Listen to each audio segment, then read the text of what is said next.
नमस्कार दोस्तों। आज हम बात करते हैं समाज की एक ऐसी कोर महिला शिक्षा पर जो आज हमारे समाज में सबसे पीछे है, समाज का नासूर बना हुआ है। जब एक लड़की पढ़ती है तो पूरा समाज बदलता है। लेकिन सोचिए, भारत में लाखों लड़कियां आज भी स्कूल क्यों नहीं जा पाती? क्यों उनकी किताबें बक्से में बंद रह जाती और सपने अधूरे रह जाते हैं? महिलाओं की शिक्षा क्यों अधूरी रह जाती है, क्यों नहीं हो पाती है पूरी? सच्चाई आपको चौंका देगी।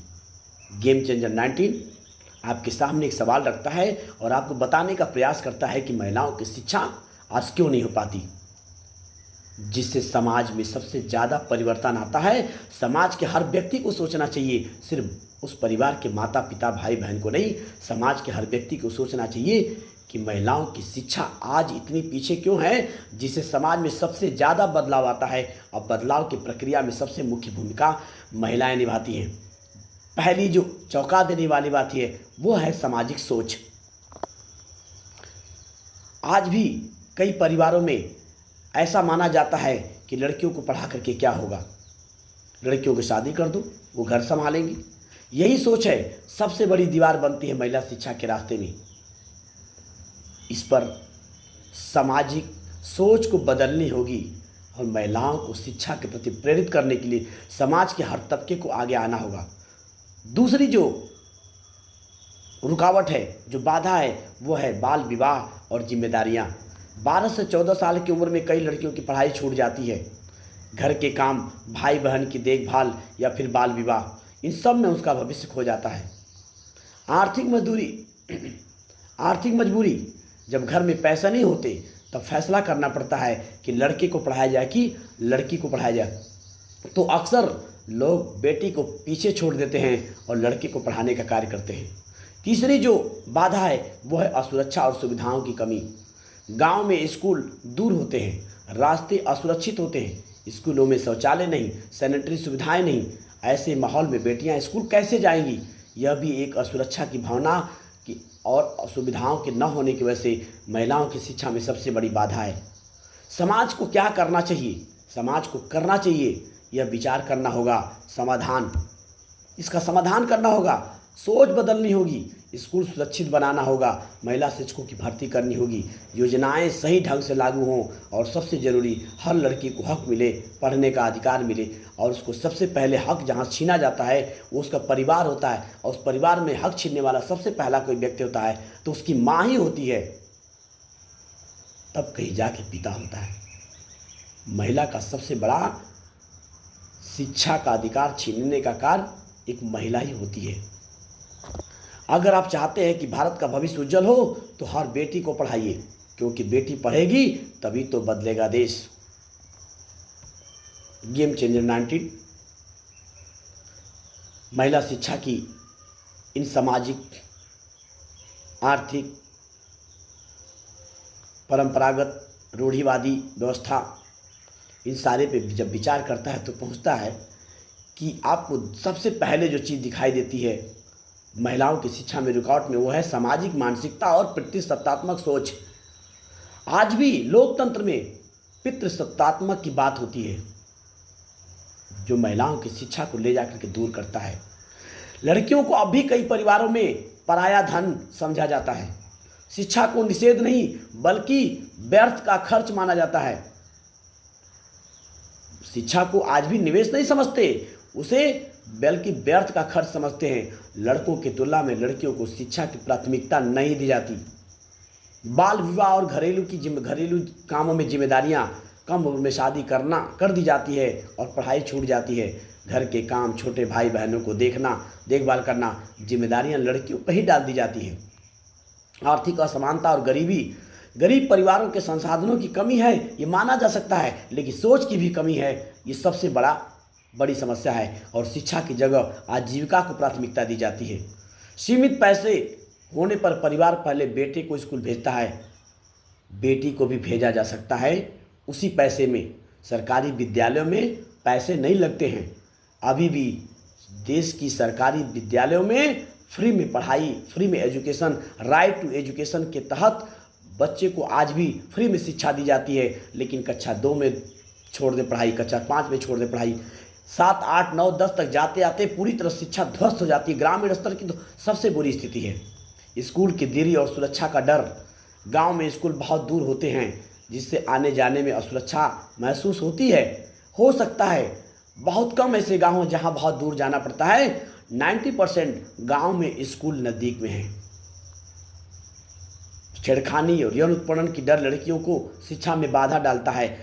इसीलिए शिक्षा जरूरी है, इसीलिए शिक्षा जरूरी है कि वो अपना सेल्फ डिफेंस कर सके। वो स्वच्छता और सुविधा की कमी, स्कूलों में शौचालय, सैनिटरी की सुविधा, स्वच्छता की कमी खास करके किशोरी उम्र की छात्राओं को स्कूल छोड़ने पर मजबूर करती है। मैं आपको बताऊं, गेम चेंजर 19 इस पे बहुत विचार करने का प्रयास किया कि विद्यालय से शौचालय से क्या लेना देना है।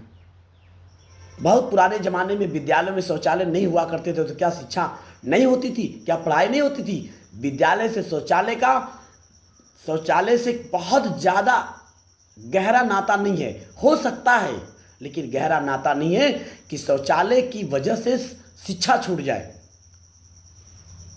व्यवस्था है, जरूरी है। स्कूल में ब्लैक बोर्ड सबसे ज़्यादा जरूरी है, ब्लैक बोर्ड होना चाहिए। स्कूल में अध्यापक सबसे ज़्यादा जरूरी है जिससे शिक्षा प्रभावित होती है। शिक्षा की जो 3 धुरी बनाई गई है उसमें शौचालय नहीं है। शिक्षा की 3 धुरी में एक अध्यापक है और एक छात्र है और एक स्कूल है, अभिभावक है, एक शिक्षक है, एक अभिभावक है और एक छात्र है। इन तीनों को मिलाकर के शिक्षा का निर्माण हुआ है। उसमें शौचालय नहीं है, वो व्यवस्था है। बिल्डिंग बहुत बड़ी व्यवस्था नहीं है, श्यामपट्ट होना चाहिए, श्यामपट्ट बाहर भी होता है। शिक्षा पाने के लिए आप कहीं भी बैठ करके पेड़ के नीचे भी बैठा कर पढ़ाई होती थी, शिक्षा दी जाती थी। लेकिन आज शौचालय और बिल्डिंग इंफ्रास्ट्रक्चरों पे ज़्यादा फोकस करने के लिए आज शिक्षा से धीरे धीरे लोग बहुत दूर होते चले जा रहे हैं। महिला शिक्षकों की कमी, कई गांव में महिला शिक्षकों की कमी होती है जिससे अभिभावक अपनी बेटी को स्कूल भेजने में संकोच करते हैं। चलिए, गांव में शिक्षा का स्तर बहुत निम्न है, वही हाल शहरों में भी है। शहरों की हालत भी महिलाओं की शिक्षा का स्तर का बहुत ज़्यादा सुधार नहीं है, बहुत थोड़ा सा है। वहाँ भी गरीब परिवारों में ये स्थिति है, थोड़े कम है लेकिन है। सरकारी योजनाओं की कमज़ोर पहुँच, कई बार छात्रवृत्ति, साइकिल योजना, पोषण योजना जैसी योजनाओं की जानकारी नहीं होती या भ्रष्टाचार के कारण लाभ नहीं मिल पाता। मुझे नहीं लगता, गेम चेंजर 19 ये कहता है कि नहीं, शिक्षा के लिए यूसुफजई मलाला ने कहा था कि एक शिक्षक, एक कलम, कॉपी और एक छात्र किसी की भी तकदीर बदल सकती है। उसमें किसी भी तरीके का छात्रवृत्ति न योजना है, न साइकिल योजना है, न पोषण योजना है। ये सुविधाएं सिर्फ दी गई है ठहराव के लिए, लेकिन शिक्षा में यह योजना किसी भी तरह की मूलभूत आवश्यकताएं नहीं हो सकती हैं। समाधान क्या हो सकता है, हमें इसका समाधान निकालना होगा। जागरूकता अभियान और प्रतिशतात्मक सोच में बदलाव लाना होगा। स्कूलों में सुविधाओं और महिला शिक्षकों की संख्या बढ़ानी होगी। सरकारी योजनाओं का सही क्रियान्वयन किया जा सकता है, उसे करना चाहिए। हर गांव और मोहल्ले में बालिकाओं के लिए सुरक्षित स्कूल और परिवहन की व्यवस्था हो। गांव में फिर परिवहन की कोई बहुत व्यवस्थाएं नहीं है। कानून के माध्यम से बाल विवाह और भेदभाव पर कड़ी कार्रवाई करनी चाहिए। यह सबसे बड़ी जो समस्या है समाज की, वो है बाल विवाह और लड़के और लड़की में भेदभाव। और यह भेदभाव सबसे पहले परिवार में होता है, और परिवार में यह भेदभाव सबसे पहले कौन करता है, ये मैं नहीं कर सकता। ये आप कमेंट करके आप बताएंगे और अपने विचार लिखेंगे। सबसे ज़्यादा लड़के और लड़की में भेदभाव परिवार में कौन व्यक्ति करता है, या कौन सा मेंबर करता है, कौन सा सदस्य है जो महिलाओं में, लड़के और लड़कियों में भेद करने का प्रयास करता है। दोस्तों, बच्चियां पढ़ना चाहती हैं लेकिन हालात उन्हें पढ़ने नहीं देते। हालात इस समाज ने ऐसा पैदा कर दिया है कि महिला शिक्षा का दूर दूर से नाता हो गया है, जिसका खमियाजा इस समाज को भुगतना पड़ेगा। उसका सबसे बड़ा दोषी समाज ही है, और समाज को इसका खामियाजा भुगतना पड़ेगा। उस तरीके से जितनी खाई वो बनाते जा रहा है, महिला और शिक्षा के बीच में जो खाई बना रहा है, उस खाई को पाट नहीं सकता वो। बात महिला शिक्षा की है, लेकिन ये सवाल सबका है, हर व्यक्ति का है, हर नागरिक का है। वो महिला हो या पुरुष हो, अमीर हो या गरीब हो, छोटा हो या बड़ा हो, दुबला हो या पतला हो, मोटा हो या छोटा हो, कोई भी हो, ये सवाल सबके लिए है। दोस्तों, मेरे समाज के बुद्धिजीवी साथियों, समाज के वो कर्णधार जिसको समाज की जिम्मेदारी है, दी गई है। हर व्यक्ति सामाजिक है, किसी की जिम्मेदारी थोड़ी बड़ी है, किसी की छोटी है, किसी को कम है, किसी को ज़्यादा है, किसी को किसी टाइम पर है। हर व्यक्ति की अपनी अपनी सामाजिक जिम्मेदारी है। अपनी उन जिम्मेदारियों को निभाने का प्रयास करिए। महिला शिक्षा पर आप विशेष ध्यान दीजिए। सिर्फ आप अपनी बच्ची के लिए नहीं, अपने आस पड़ोस, गांव, मोहल्ले, समाज की हर उस बच्ची के लिए आप प्रयास कीजिए जो पढ़ सके, कम से कम, जो समाज का सबसे बड़ा उज्जवल भविष्य बनाने को तैयार है।